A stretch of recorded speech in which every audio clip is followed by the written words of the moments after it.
Alright guys, TacticalRab back again today. Hope you all all doing well and enjoying your day so far, and what a weekend of Call of Duty we just had. I still woke up mind blown this morning that Toronto Ultra actually ran away with this one and all the other incredible moments that we had this past weekend at the Stage 2 Major. But many storylines come out of this immediately, of course. Utmost credit and respect to Toronto Ultra for getting the job done here. They played phenomenally, but on the other side of things, FaZe with an unexpected defeat in a grand finals again. Well, pretty much continuing the pattern from last season we are going to talk about today, but also right after the matches conclude, Slacked gets benched from the Florida Mutineers, who could potentially be replacing him. Enjoy taking your thoughts in the comment section below. Like if you guys enjoyed the video, subscribe if you are new as always, I'd greatly appreciate it. It really helps out the channel. Thank you very much indeed for doing that. Let's just dive into things then. So as Toronto say, get the champagne and the maple syrup. Congrats to all the guys. Thought this is funny as well from inside enjoying himself, certainly after this victory, and well, credit to that entire team. And I talked yesterday a lot about Bance and CleanX and well, the players on the team doing so well, but I think aBeZy deserves his props as well, right? Because he was probably influential in this change to decide to bench Methods, of course,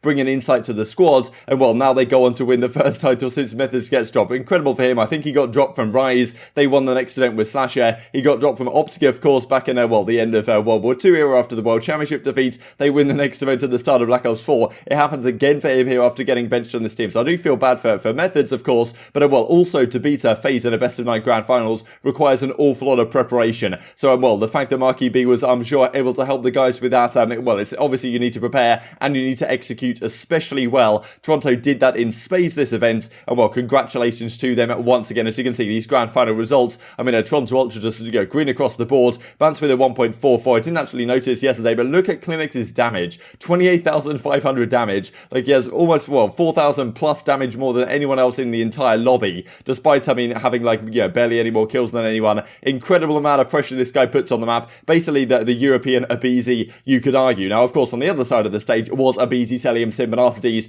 the team that was touted coming into the season to be the dominant roster who is going to potentially get past FaZe this season. The team that first does it in a grand finals is the Toronto Ultra. Now, you know, we do have to ask the question here, and I think it definitely deserves a mention, the fact that, look, last season, FaZe's problem was they would get to grand finals, they were perfectly fine at doing that, but when they got there, they would then fall short at the final hurdle. It happened a number of times last season, and it seems to be happening again here, right? And the question was, okay, Arcitys, okay, he was the missing piece, right? You take out Priestahh and MajorManiak, you bring in Arcitys, and that's going to be the missing piece to get this team over the line, keep them composed in the big moments, make sure they don't have any kind of full collapses. But we see it again, and I think Simp and aBeZy's record now in grand finals is something like 5-7. Last year certainly didn't help that. We'll have a look at that in a second, and I honestly think it is for the better of the CDL, the fact that they, well, seem to be having struggles when they get to grand finals, the fact that other teams can actually take them down, because if they were dominant in grand finals as well, then, well, the CDL might actually get relatively boring, relatively quick. They would just be winning everything. But the fact that Toronto are able to beat them here means a lot, I think, for other teams. I'm sure other teams are going to be looking at this and thinking, I mean, wow, like, okay, FaZe are very beatable indeed, and we can certainly do so at the next major, especially if you get up against them in the grand finals. It seems like they are still somewhat vulnerable, and well, obviously Toronto played phenomenally, don't get me wrong, but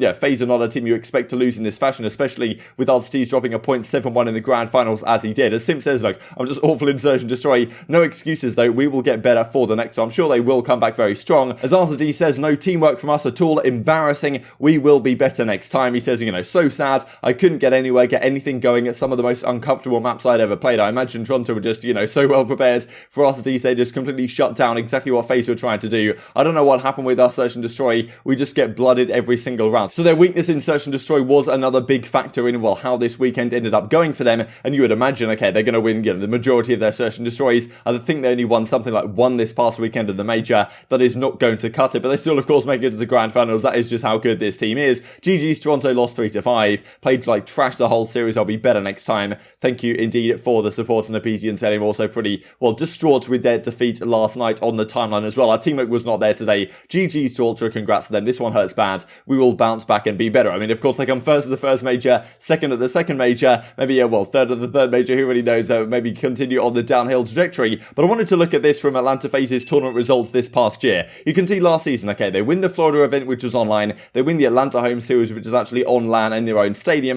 but look at all these seconds, right? Of course, these are online, but the Chicago event, they come second, Minnesota, Paris, Toronto, they lost to actually Toronto in the grand finals again, and then the World Championship, they come second as well. So they had a lot of second places last season, and the decision was, okay, we're going to get rid of MajorManiak and Priestahh, we bring in Arcitys, he wants to come into this team, of course, and be the main assault rifle, and to kind of guide these guys as he did, you know, in part for their World Championship win in 2019. Of course, Clay was also on the team, as was Prestinni. But as you can see right here back in Cold War, I mean, you know, first, second in Stage 2, the major, Stage 2 major hasn't quite been updated yet. And so far this season, of course, they've been absolutely dominant. But they go to a Grand Finals again, and it kind of felt like FaZe's old self, where they couldn't really put things together. They weren't firing on all cylinders. Toronto's teamwork and, well, Gunny was certainly there, and they get past FaZe in unbelievable fashion still. But, well, certainly questions I think are there for FaZe, but I think it does make the league more interesting, the fact that they are certainly vulnerable. This team right now, I'm sure a lot of teams are potentially licking their lips at the opportunity to play them in the next Grand Finals. Let's talk about this then. So right after everything concludes, this comes up from site. I've officially been benched by Florida. Not sure what the future looks like, but we'll continue to work hard in challenges.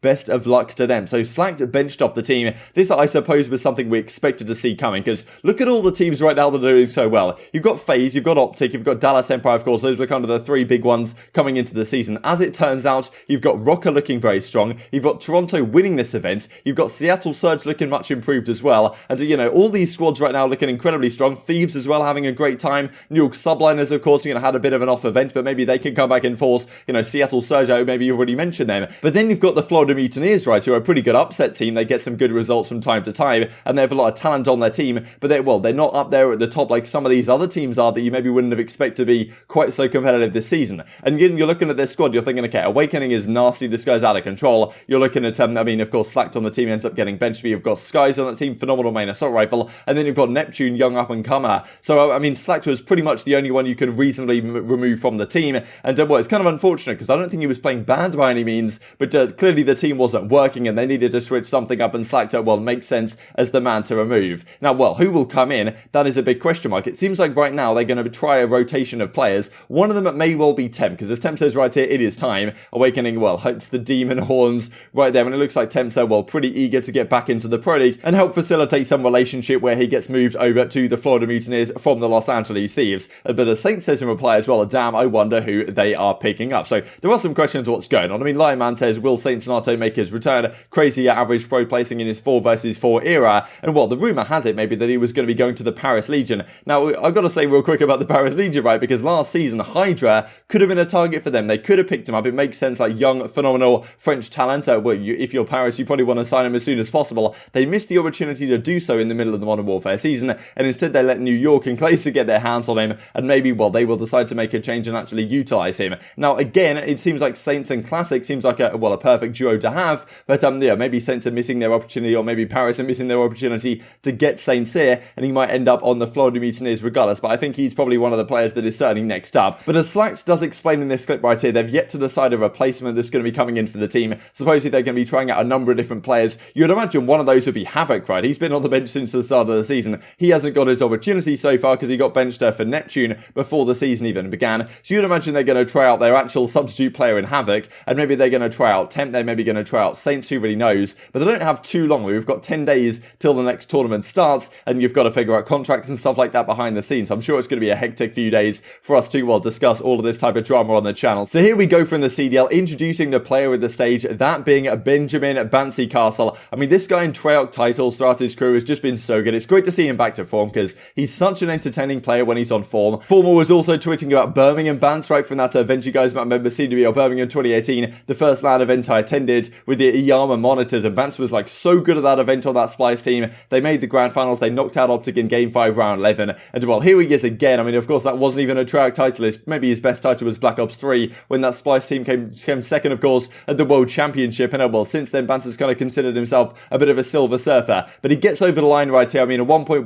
KD overall at the major, 1.42 in Surge. I mean, just phenomenal performance, especially in the grand finals. That 1.44 KD in the grand finals up against FaZe in a best of 9 is not something many players could do. So yeah, credit where it is due certainly to Bants. We talked yesterday the fact that he was even considering retirement just, well, a few weeks ago, to be honest, and now he's here looking on top of his world. And well, you know, as I said yesterday, I'm going to have to get my hands on some of these breathing exercises this guy's doing right now. Here we go then. These are the placings for the major. Ultra in first place, FaZe in second, Empire in third. I mean, the teams that you gotta expect outside of Toronto Ultra making this incredible upset run. And well, Chicago 5th, 6th, same with Los Angeles Thieves. And some teams you might not expect to be so low, the New York Subliners especially, Seattle Surge, I mean, Mutineers right here. And the teams at the bottom pretty much expected, Royal Ravens, Los Angeles Guerrillas, and the Paris Legion getting $0 in the back pocket as well. So I do imagine some changes will come right here going forward. I mean, these couple of weeks I'm sure are going to be pretty hectic for some roster moves, because I'm sure if your teams right now, you're looking at FaZe thinking, okay, they seem to be beatable. We need to find a recipe like Ultra did. And of course, they made a change not too long ago.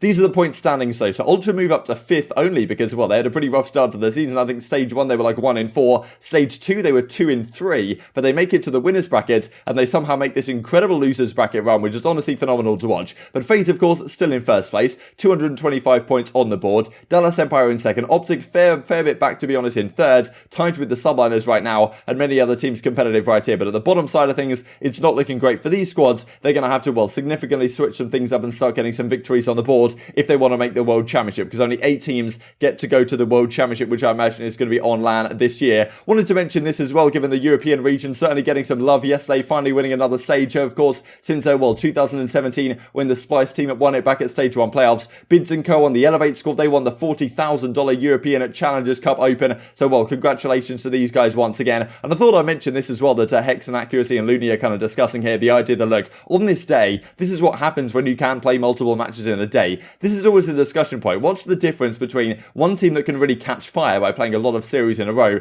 as Toronto certainly did? I mean, I saw it from Bants as well at CDL Birmingham 2018. They came from the losers bracket. They made a crazy run. They came into the grand finals against Luminosity in the 2 best-of-5s. And that first series, they played some of the best Call of Duty I've ever seen played. They had the momentum in their favour. They had the crowd in their favour. But when it went to the second best-of-5, they kind of slowed down. They got a little bit tired, I imagine, and they ended up losing that one. And Luminosity, I mean, it was Slacked, John, Jacob, and Octane ended up winning that event in front of the European crowd at the time. It would have been great for Splice to win that one. And Bants once again came second at that event. So, you know, kind of added fuel to the Silver Surfer stuff. So great to see him back on form. But as Loony says, like, this is what can happen when you can play multiple games in a day. And there are questions I'm sure maybe we'll talk about tomorrow going forwards regarding the fact that FaZe didn't even get any advantage into this grand finals. And if anything, it's a disadvantage given the fact that they have to play a Toronto team that is already very much warmed up. Been saying it, says Hex, it needs to go back to 3-day weekends. Absolutely action-packed is what we want. I wanted to mention this from a couple of players that have been obviously having a difficult time, one of which being Slasher, benched off the Los Angeles Thieves, and now they look so much better. He's going to be heading back to California, back to the Bay, it says right here. So